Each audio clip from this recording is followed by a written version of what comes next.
کہتا ہے قلب اس دل کا نام ہے جو اندر لوتھڑا رکھا ہوا ہے، ایک قسم کا گوشت ہے جو پمپ کرتا ہے اور خون کو پہنچاتا ہے ان جگہوں پر۔ تو اس کی تشریح میں بابا ابوالخیر رحمۃ اللہ علیہ نے بھی تشریح فرمائی۔ آپ فرماتے تھے کہ یہ جو قلب ہے نا، یہ انسان کے جو اندر رکھا ہوا ہے، جس کو ہم دل کہتے ہیں، ہارٹ کہتے ہیں، یہ ایک قسم کا گوشت ہے جو اپنا کام کر رہا ہوتا ہے۔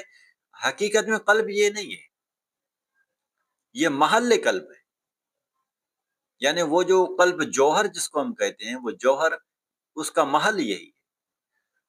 تو اس کے لیے سورت حج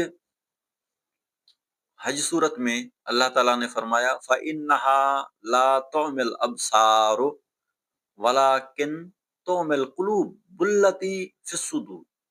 اللہ تعالیٰ نے فرمایا حقیقت یہ ہے کہ ایسوں کی آنکھیں اندھی نہیں ہوتی، لیکن ان کے دل اندھے ہو جاتے ہیں جو ان کے سینوں میں ہے۔ یعنی اس کے سینے میں جو